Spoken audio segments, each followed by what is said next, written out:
জাতীয় নাগরিক পার্টির কর্মসূচিকে কেন্দ্র করে গোপালগঞ্জে সংঘটিত সহিংসতার ৬ দিন পর ঘটনাস্থল পরিদর্শন করেছেন অন্তর্বর্তীকালীন সরকারের দুই উপদেষ্টা মোহাম্মদ ফাউজুল কবির খান এবং সৈয়দা রিজওয়ানা হাসান।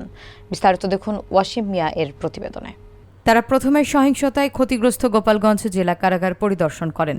এরপর ভাঙচুর হওয়া জুলাই শহীদদের স্মরণে নির্মাণাধীন স্মৃতিস্তম্ভ এবং শহরের গুরুত্বপূর্ণ স্থানগুলো ঘুরে দেখেন।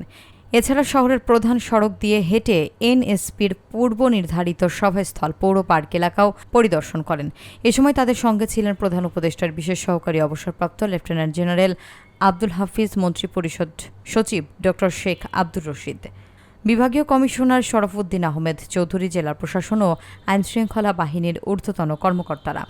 পরে জেলা প্রশাসকের সম্মেলন কক্ষে এক মতবিনিময় সভায় তারা স্থানীয় প্রশাসন এবং গণ্যমান্য ব্যক্তিদের সঙ্গে আলোচনায় অংশ নেন।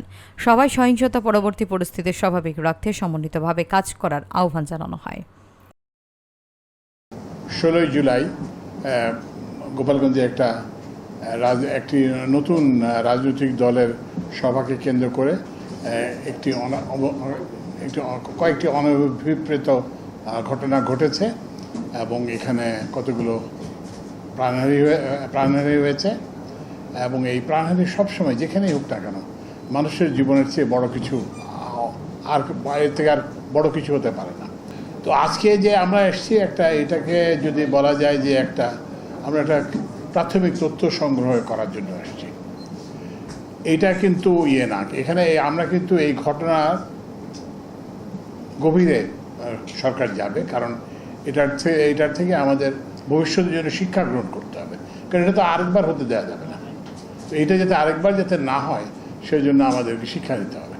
তো এই জন্য সরকার সিদ্ধান্ত নিয়েছে একটা বিচার বিভাগীয় তদন্ত কমিশন, যেটা নিরপেক্ষ তদন্ত কমিশন গঠন করা হবে একজন বিচারক বা বিচারপতির নেতৃত্বে, এবং সেখানে শুধুমাত্র সরকারি কর্মকর্তারা থাকবে না, সেখানে সুশীল সমাজের প্রতিনিধিরা থাকবেন। তো এইটা গঠিত হয়ে যাবে এক দুই দিনের মধ্যে। তারা কিন্তু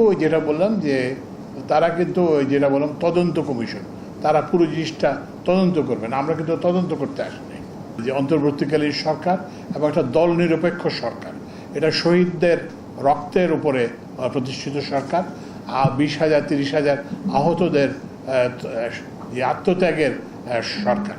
তো সুতরাং আমরা এখানে গোপালগঞ্জে আমাদের কাছে আমাদের প্রত্যেকের নিজের জেলাও তাই, এবং মাননীয় প্রধান উপদেষ্টা সেই বার্তাটাই দিয়েছেন যে আমরা গোপালগঞ্জে যাতে আমরা আশ্বস্ত করি আপনাদের, যে আপনাদের এখানে কোনো রকমভাবে যারা অন্যায় করেছেন, যারা ধরেন পুলিশের গাড়িতে আগুন দিয়েছেন এবং আইনশৃঙ্খলা বাহিনীর কর্মকর্তাদের উপর হামলা করেছেন, তারা তো অবশ্যই আইন অনুযায়ী তাদের শাস্তি পাবেন।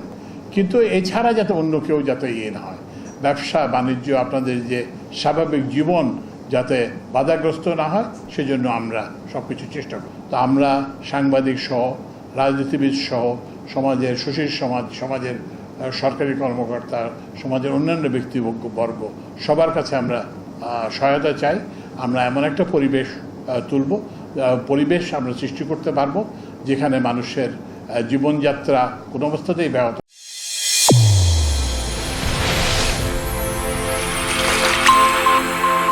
চ্যানেল A1 হৃদয়ের স্পন্দন।